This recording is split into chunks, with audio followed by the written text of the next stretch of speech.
One love to the humble, one love to the humble, one love to the humble. May grace and peace be multiplied unto you. Hey, I hope y'all doing well today. I hope everything's going good for you today. And we're gonna get into some interesting information about, top 5 Black revolutionaries, freedom fighters. These are my top 5. They're not in no particular order, just the top 5 that I chose. There's many of them, but these are just the top 5 that I chose. I was sitting there eating some popcorn. Move this popcorn over here for right now. I'll get back to that after this.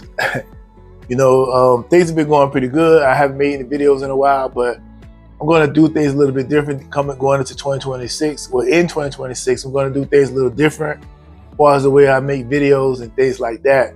Because I think I made a lot of videos on the way we act and the things we do and how I feel about it, things like that. But I'm going to show a different side because I don't want to seem like I'm only just here to tear us down, even though we need more of the real that's going on. But I'm also going to, talk about some things that we don't normally talk about on this channel. So this request is by a brother Trey Day. I kind of mentioned what I was going to do, and he gave me a choice of video. I mean, he gave me an idea of where to start. And I'm going to start right there because my channel, you can make requests. You know what I'm saying? I prefer that you did make video requests on some videos you'd like to see in reference to, not videos, but topics you'd like to be talked about in reference to the Black community and what we do and what we got going on. And it's going to be it probably might be a little bit more time in between videos now because I like to do a lot of research, and I'm going to topics I cover from now on. It's going to be more research, more in-depth research, not just broad off the top of my head type of stuff, which that's good too at times.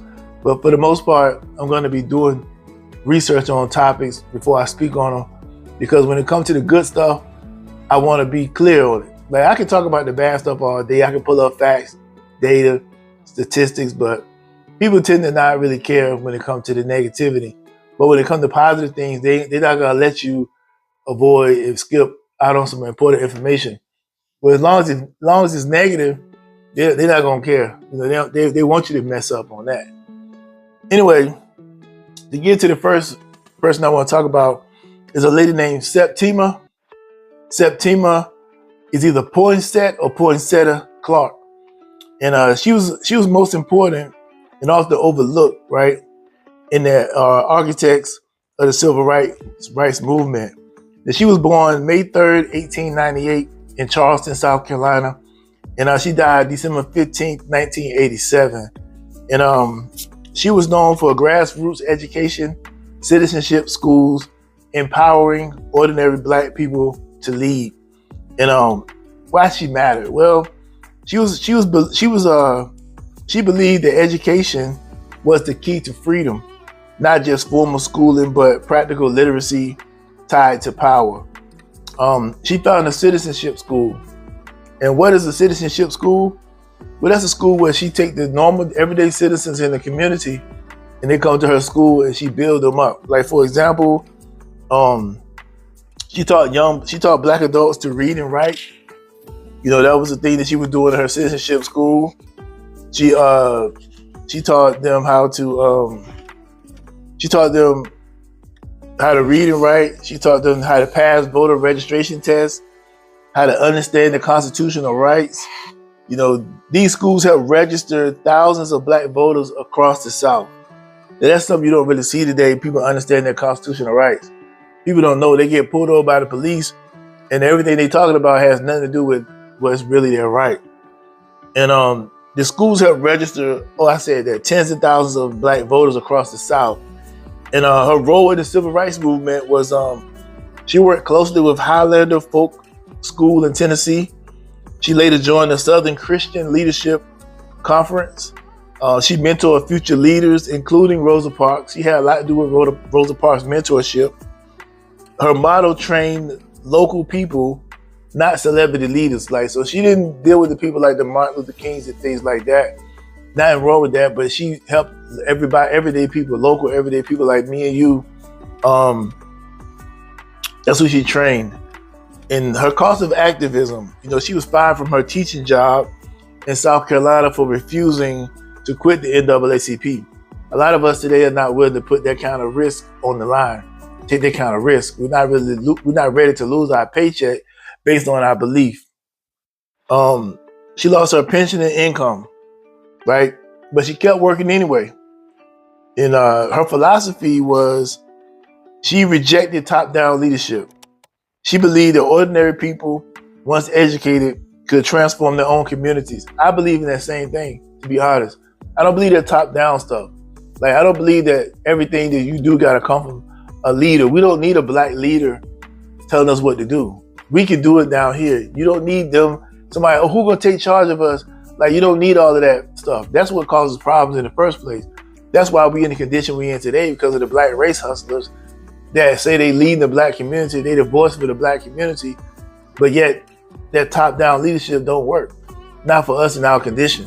It's got to be each individual person ready to do something for themselves, not waiting on somebody to guide them and lead them into a direction. That always leads to failure. She believed leadership equals citizenship, which equal power. She famously said, knowledge can make a man unfit to be a slave. That's very, very true. And you think about that for a minute. I'm not going to give you my take on it. Just think about it. Just think about it. And why was she often overlooked? Well, she was a black woman in a male-dominated movement. It's hard to be seen, especially during that time. It's hard to be seen because, the men are the ones who out front, the strength, the brute force and all that. They're going to be seen first. But then, she worked behind the scenes. And her power was institutional and educational, not rhetorical. So those are the things about her that was very, very, very, very unique. And she did a lot of great things during that time that I don't think most people really know. Because I have never really heard of her. And I had never heard of her at all, to tell you the truth. And it's good to hear about people like that, because that's not the type of people that we heard about. We hear about they always tell you the same ones, right? You get the same stories from the same people all the time. And, some people you never hear about, they had a large impact on our community. And she's one of those people that had a large impact on what was going on during that time. So the next person that's the beauty of that. Harriet Tubman was one of the most courageous and influential figures in America. She was born 1822, enslaved in Maryland, and she was born Araminta Minty Ross. That was her name. She died in 1913. That was not long ago, in the grand scheme of things. She was an abolitionist, conductor of the Underground Railroad, Civil War spy and nurse. And I'm going to point out something here that we don't think about. There's no way the Underground Railroad would have worked without white people. Let's be clear. There's no way the Underground Railroad would have worked without white people being involved. There's no way around that. I don't care how you turn it. She mattered because after escaping slavery herself in 1849, she returned to the South about 13 times and helped around 70 enslaved people escape to freedom through the Underground Railroad. Now, I've seen other sources that said it was more than 70. I don't really know. I'm just going by 70. It's a safe number, considering I hate to overinflate it and be wrong. I'd rather underreport than to overreport and be wrong. Her nickname was Moses because she led her people out of bondage, often under threat of death, and never lost a passenger. The thing about that is, about the Bible, in Exodus, when Moses led his people away from Pharaoh to it was leading them towards the promised land. So that's why she got the nickname Moses, because she was doing the same thing symbolically. It was almost the same as what Moses did. So during the Civil War, she worked for a Union Army as a scout, a spy, and a nurse, helping plan raids, including the Combahee River raid, which freed over 700 enslaved people. That's a big deal, being a scout and a spy, meaning she had to go in and scout things out so she can help plan the race, know where everything is at, get spy information, bring it back. That's a big deal. And being a nurse, all that stuff is very serious. Later in life, she advocated for women's suffrage and care for the poor and elderly during that time. The women's suffrage movement, what you see today with the feminist movement, that was what women's suffrage movement was. Now, it was not the same type of thing you see going on today. It was totally different back then. Back then it was genuinely about helping women succeed. And a lot of men were helped as well. It was not this man-hating thing that has become nowadays. Back then it was more about really, really genuinely helping women. And women were nice, kind, gentle people, a little bit different than what you got today. It wasn't on that type of level like it is right now. But the women's suffrage is how it began. But you should go and look it up for yourself and check it out. I made a video about it a while ago. Her faith and courage. Tubman was deeply religious and believed God guided her actions. She often said she trusted God to show her when to move and where to go. Her faith fueled fearlessness, right? She was fueled by faith. Her faith was fueled by fearlessness. And she trusted God. And that is a big deal. And she believed in God heavily religious. But it worked because it helped bring people out of bondage, out of slavery. We have Nat Turner, right? Nat Turner was an enslaved African-American preacher who led one of the most significant slave rebellions in U.S. history. He was born October 2nd, 1800 in Southampton County, Virginia. He was known for leading the Nat Turner Rebellion August 18, 1831. He was an enslaved man, a religious visionary, a rebel leader. What motivated him? Well, Turner believed that he was called by God to lead a judgment against slavery. He experienced visions and interpreted biblical passages, especially from the Old Testament, as divine commands. He saw himself as an instrument of God's justice, similar to the prophets. The rebellion was 1831. Turner and a small group of followers killed about 55 to 60 white people, mostly slaveholders. And the uprising lasted about 48 hours before being suppressed. Now you think about that, 55 to 60 people in 48 hours. That means like almost every hour somebody was getting killed. Now it wasn't just him. There was a mob of them that was going around doing the same thing. But he's the one who led it all. In retaliation, white mobs and militias killed hundreds of black people, many uninvolved. So during that time, he was in that area and that was going on, everybody was getting killed. And it's probably because they wouldn't tell, or maybe they might have thought that other people would do it and they wanted to create as much chaos as possible and make an example so that other people would not rise up and do something. In the aftermath, Turner was captured, tried, and executed by hanging. That was the method of death row during that time. He was going to be hung. His words were recorded in the Confessions of Nat Turner, 1831, dictated to lawyer Thomas R. Gray. So then southern states passed much harsher slave laws, especially restricting literacy, and they weren't really allowing them to preach and do the things that they were doing during that time, because it would probably incite more people to rebel, and that's what they were trying to avoid happening. And that's the great Nat Turner. Then we have Fredrickdouglas. He was born 1818 to 1895. He was one of the most powerful voices against slavery in American history. He was born a slave in Maryland. He secretly learned to read and write, an act of resistance that shaped his life. He was enslaved in 1838. He escaped slavery in 1838 and became a leading abolitionist, orator, and writer. He was famous for his electrifying speeches that imposed the brutality of hypocrisy of slavery. He wrote 3 major autobiographies, especially Narrative of the Life of Frederick Douglass, which was in 1845, which helped convince many Americans that slavery was morally evil, and believed slavery was corrupted both the enslaved and the enslaver. He believed that slavery corrupted both sides. Whether you was a slave or the enslaver, it would corrupt you. Contradicting claims that it was a civilizing institution. Same way like prison. Prison is not a civilized institution. Advocated not only for abolition, but also for black citizenship, voting rights, women's rights, and equal protection under law. He critiqued America sharply, most famously by his speech, "What to the Slave is the 4th of July," where he condemned the gap between American ideals and reality. Something else I want to point out right quick. If you notice, Frederick Douglass, Nat Turner, and Harriet Tubman, they was all moving around by the same time during the 1800s. It was all moving around about the same time, as well as Septima.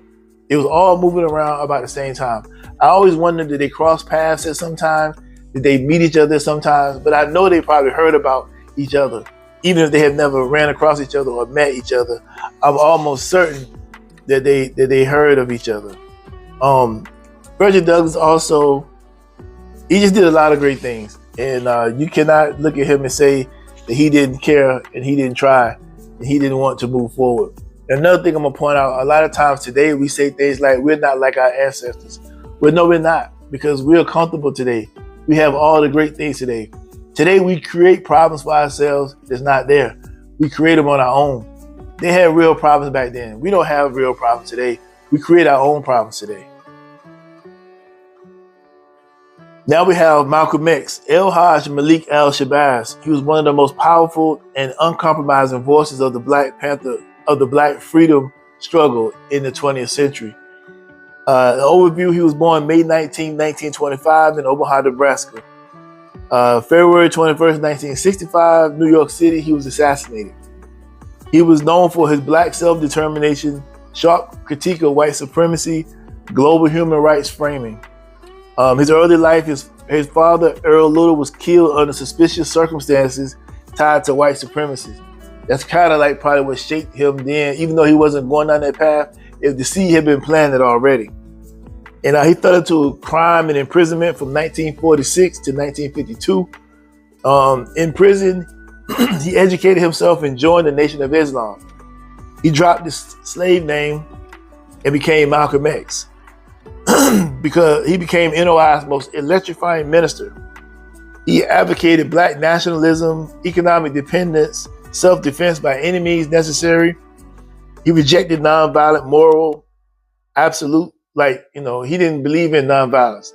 Martin Luther King believed in nonviolence. Malcolm X didn't. I think they both were great because they both was assassinated. So it doesn't matter what side you take, whether you're violent or nonviolent, for both of them, the same result is what arrived, what came to pass. So before you start saying you were this person or that person, remember they both were assassinated for a particular reason, and that was to not let what their message was continue on. He was criticized integration as begging for acceptance. So he had a break with the NOI. He was disillusioned by Elijah Muhammad's moral failures. So basically what they're saying is he believed Elijah Muhammad was moral in all ways.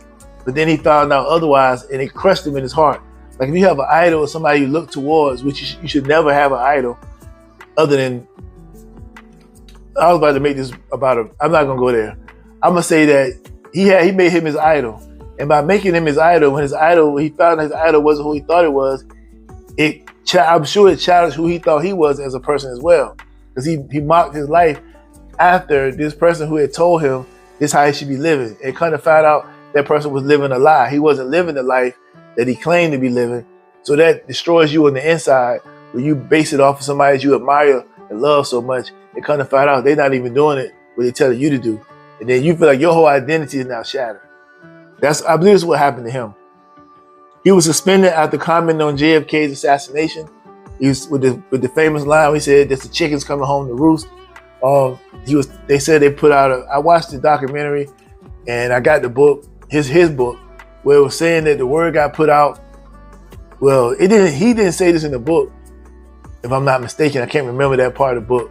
But basically, the word was put out that none of the ministers should be speaking at this time because of what happened.